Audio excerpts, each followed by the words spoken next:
How are Americans even surviving here in 2025? Well, that's what we're going to discuss in today's video. Now, I come on here several times a day and I talk about what the economy is doing, how millions of people are struggling, whether it's with their bills, whether it's from their job, or what have you. And one of the questions I've been getting a lot lately, especially over the past several days, is what are people doing to overcome these obstacles? Well, that's what today's video is all about. I'm going to explain what many people are doing in order to survive the current economy here in 2025.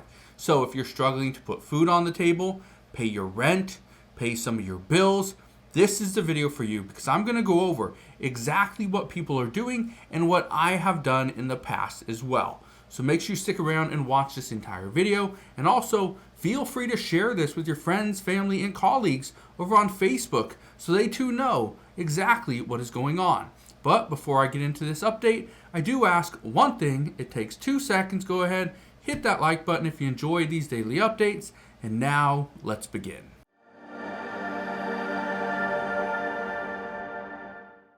So really, how are Americans surviving in 2025?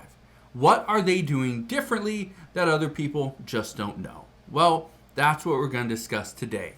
Also, I'm going to attempt to make some timestamps in this video as well, so you can actually click along and so you can find exactly what you need help with. Again, whether it's you can't afford food, your utility bills are going up, your car payments are just insanely high, your rent or your mortgage is becoming too expensive, or your credit card bills are just piling up and going unpaid. If you need help with any of this stuff, well, that's what I'm here for.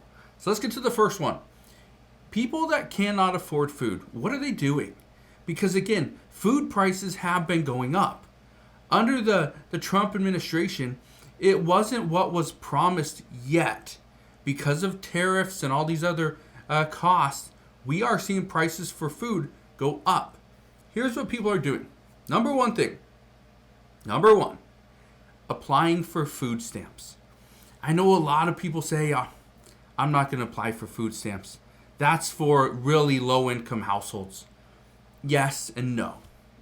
It is for lower income households, but it's also for households that do need help simply because they have many children. Okay, and they're struggling. Maybe they only have one income. You never know. Go and apply for food stamps. You may be able to collect those benefits. The second thing people are doing is they're collecting food from food pantries or from churches where people go and donate food. And a lot of times this is still good food that they maybe purchased a little bit too much of.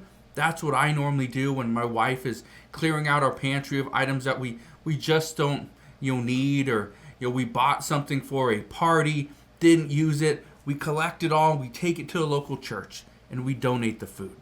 And then somebody gets to use it.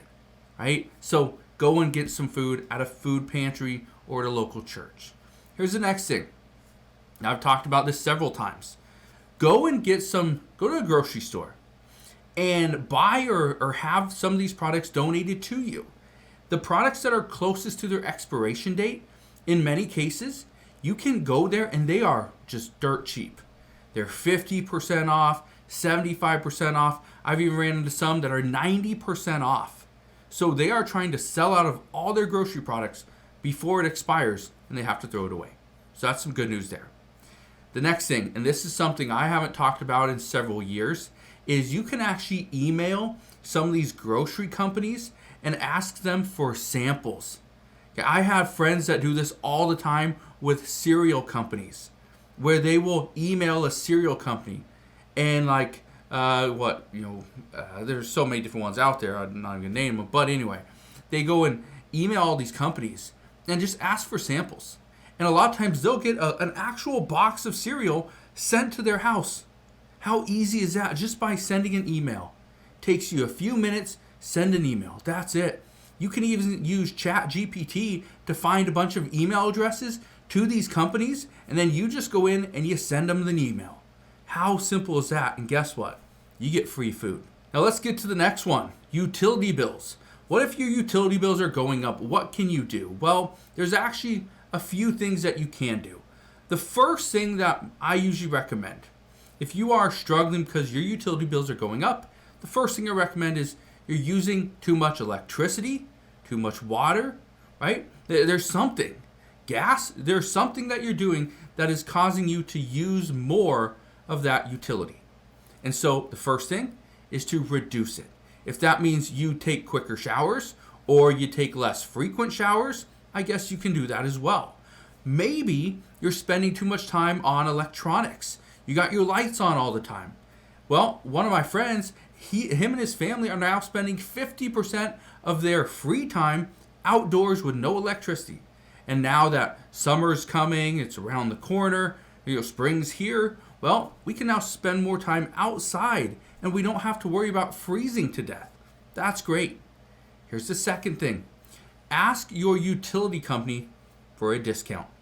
Okay? You can do this. Many utility companies will give you a discount based off of your income versus your expenses. Now, not everyone will, but ask and see, do they offer a discount program? All you have to do is ask. And if they say, no, sorry, we don't offer that, that's fine. You just move on. But if they say, yes, we do. Well, do you qualify? Well, I don't know. Let's figure that out together. How great is that? Your utility bills are going up and they offer a discount. Perfect. I'll take it. And what about car payments? Car payments are another big one. People cannot afford their car payments, whether it's the actual payment, the maintenance, the fuel, right? The insurance. So what do? Well, here's what many people are doing. Right now, repossessions are going up, delinquency rates are going up, so many people are just taking their car keys, giving them back to the bank, saying, here you go, sorry, I can't afford it.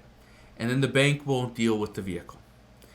Now, the problem with doing this, if the vehicle is actually worth less than what you owe on it, and then the bank goes and auctions it off, you will actually be responsible for paying the difference between the auction price versus the amount still owed. So again, this is still on you, but it's going to hurt your credit. The next thing, if you cannot afford fuel or it costs too much to drive back and forth from work, one of the things that many people are doing right now is they're carpooling. They're going to their job, right? And they're having somebody just pick them up, or they pick somebody else up and they split the cost of fuel. It's a great way to save a little bit of money. The next thing, what about car insurance? Because that right there is just surging. Well, there's a couple things you can do. First off, shop around. Find the best coverage for the lowest price. Simple, right? You just got to go and email or call. The next thing you can do, and this is something that the insurance agent will actually go over with you, is you can actually have a higher deductible, which usually means a lower payment, lower premium, or you can have the same deductible but a lower insurance amount, meaning you don't have as great of coverage. Your car may be worth $50,000, but you only owe $20,000 to the bank. Guess what? The bank doesn't require that you have to have $50,000 to cover the initial cost of the car. The bank only requires that you can cover, or that you have insurance that will cover the current value of the car. That's it. The amount that you owe. So if that's $20,000, guess what? Just get less insurance. Now again, I'm no insurance agent, so make sure you talk to your insurance agent and make sure you figure out what works in your state. But I know several people that do exactly that in order to save a little bit of money. And then the next thing, it costs too much to do all the maintenance. Take it in and getting the brakes done, take it in, getting the oil changed, right? Just routine maintenance. Guess what? Do the maintenance yourself. Now, if you don't know what you're doing, again, I'm not trying to give you advice here, because if you don't know how to change brakes, don't do it. You don't know how to change oil, don't do it. But my guess is you know somebody that's done it before and could actually teach you how to do it. You can save hundreds of dollars by doing the brakes yourself. You can save probably about $50 to $75 by doing an oil change yourself. So why not try it? And now, what about your rent or your mortgage? For most people, this is the largest expense that they have. And there's actually things you can do to make it a little more affordable. Listen to this. Here's what some people are doing at this time. They are moving somewhere that's less expensive. If you live in a major city, if you leave that city and you go about 10, 15, 20 minutes outside of the city, away from where you currently live, there's a very good chance you can find a similar size apartment or home for less money. That would be great because then you could save a little bit of money. Here's the problem. Taking your apartment and leaving it is simple. You just get up, pack, and you go. Now, if you have a mortgage, it's a little more complicated. In most cases, you're not going to rent out your home and go rent something else. You could, but what you could do is you could sell. Again, it's a lot more complicated, but people do it. Here's where most people are turning at this time. They're not trying to rent their entire home or their entire apartment. They're just trying to rent a room or multiple rooms. They're getting roommates. By getting roommates that can cover a portion of the rent and the utilities or the part of your mortgage, that's a win-win. You stay in your home, you don't have to move, and you get somebody else to come in to pay half the cost. How great is that? And lastly, let's address credit card bills going unpaid. What do you do? Well, here's what people are doing, and this is how Americans are surviving in 2025. The first thing that they're doing is they are contacting their credit card companies. And I know a lot of people say, you know what, I can't do that. It's very intimidating. I get very anxious and nervous. What if they say no? Honestly, they might. But who cares? Who cares if they say no and they can't do anything for you? Just make the payment. They're not going to go and steal the money from your bank account. This is a credit card. If anything, they're going to send you to a collection agency, right? Yeah, that's not the greatest thing, but they're not going to take all your money. They're not come knocking on your door. They're going to do that. So here's what many people are doing. Many people are contacting their credit card companies and asking for a months-long or multiple months-long forbearance, meaning that they don't make a single payment to the credit card company over X amount of months. Now, I've seen lately it's between 1 and 2 months, but in the past, specifically right after the pandemic, we were seeing credit card companies would give you forbearance between 3 and 6 months, some even longer. So that was really good. Now, if you're struggling, you can prove that you lost your job, whatever, just keep in mind these credit card companies, they want their money. They don't want to sell your debt to a collection agency for pennies on the dollar. So for many of them, they'll give you 1, 2, 3, 4 months of forbearance where you don't make a payment. And again, you can still use your card. But here's the thing that most people don't realize. By doing this, you're still going to accrue interest. And so if you are close to that limit, the problem is if you accrue interest on the debt without making payments, you are going to hit that limit. And when you do, you may get hit with a fee. So in the end, if you have, let's say, a $10,000 limit, but you only have, let's say, $4,000 on the card, the good news here is there's such a big gap, you should be safe. Okay, again, not financial advice here, but this is what many Americans are doing in order to just survive 2025. If they can just get through the next 3 to 6 months, according to many economists, we will be just fine. But keep in mind that, again, this is forbearance, so you don't make a payment, but you will still accrue interest, and the nice thing is it will not ding your credit report. So that's what people are doing at this time. Again, I know a lot of people are wondering, well, how are people surviving? How can they pay for an $800 car payment? How can they afford a home that probably costs them $3,000 to $6,000?